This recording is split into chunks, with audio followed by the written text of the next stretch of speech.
Salut à tous. Alors dans cette vidéo qui est prise en fait sur le site australo.net, c'est une animation qui représente un complément de ce que vous avez pu voir en live dans votre salle au lycée avec un laser et un complément également par rapport aux différentes vidéos que vous avez sur la plateforme.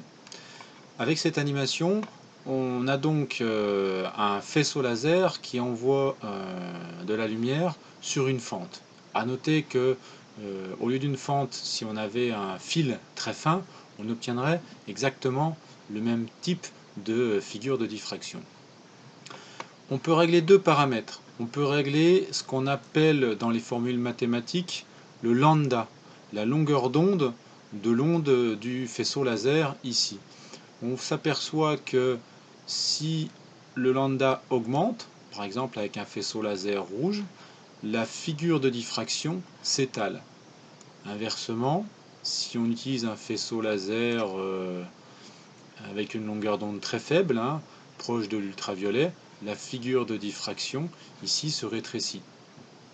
On peut prendre deux valeurs précises ici entre la première extinction à gauche et la première extinction à droite, on a un écart de 2 cm. Dans les formules mathématiques, c'est ce qui correspond à la grandeur grand L. Ici, grand L vaut 2 cm. Avec un faisceau laser, allez, rouge ici, on a un grand L là on est de moins 1,5 à plus 1,5, grand L qui vaut 3 cm. Ensuite, on peut faire varier comme paramètre la largeur des fentes, la largeur de la fente ou la largeur du fil très fin qui serait percuté par le faisceau laser. C'est ce qu'on appelle dans la formule mathématique le petit a. Donc on s'aperçoit que plus le fil devient fin, ou plus la fente devient fine, plus ça diffracte, plus la figure de diffraction s'étale.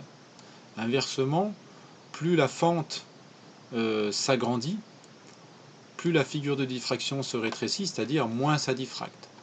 On a coutume de dire que la diffraction est d'autant plus marquée que la fente va être petite. Alors petite par rapport à quoi? Petite par rapport à la longueur d'onde de l'onde utilisée.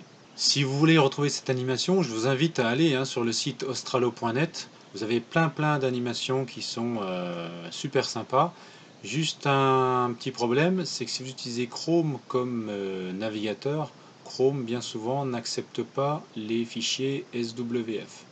Donc essayez d'aller sur ce site avec autre chose que Chrome, par exemple Internet Explorer, ça fonctionne très bien.